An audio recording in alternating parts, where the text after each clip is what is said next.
नमस्ते दोस्तों, आज हम आपको लेकर चलेंगे इंडिया की एक पुरानी हवेली में, जहां रात को अजीब और भयानक चीज़ें होती है। और इस स्टोरी को सुनने के बाद तुम सोच में पड़ जाओगे कि कोई ऐसी जगह इंडिया में एग्जिस्ट भी करती है। ये हवेली एक छोटे से गांव के कोने में स्थित है। गांव के लोग कहते हैं कि रात को इस हवेली में से अजीब सी आवाज़ आती है, कभी चीख तो कभी डरावनी हंसी। पर सबसे अजीब बात तो ये है कि इस हवेली में कोई नहीं रहता। जो भी आज तक इस हवेली के अंदर गया वो वापस नहीं आ पाया, और अगर आया तो वो बिल्कुल बदला हुआ था। एक बार कुछ दोस्तों ने डिसाइड किया कि वो इस हवेली में रात को रुकेंगे। जैसे ही रात का अंधेरा छाया, हवेली में से धीरे धीरे ठंडी हवा का झोंका आया और उन्होंने देखा कि हवेली के अंदर एक पुरानी घंटी अपने आप बजने लगती है।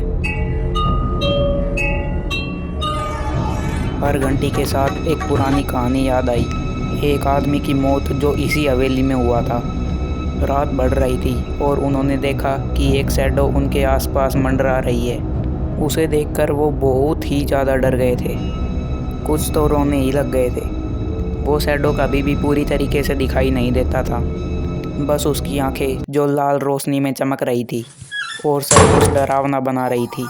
एक दोस्त बुरी तरीके से चीखा और उसी वक्त वो शैडो पूरी तरीके से गायब हो गया, जैसे कि वो वहाँ पर था ही नहीं। दोस्तों, हवेली के अंदर जितनी भी चीज़ें हैं सारी चीज़ें रिकॉर्ड होती है, लेकिन जैसे ही रात के 12 बजते हैं सभी कैमरा फेल हो जाते हैं। कुछ लोग कहते हैं कि ये हवेली पुरानी रूह का घर है। आप लोग सोचते होंगे कि ये बस कहानी है, पर जो भी लोग वहाँ गए उन्होंने अपनी ज़िंदगी भर का डर पाया।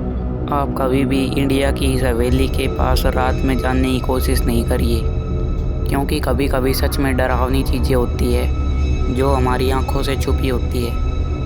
ये थी एक रियल हॉन्टेड हवेली की कहानी।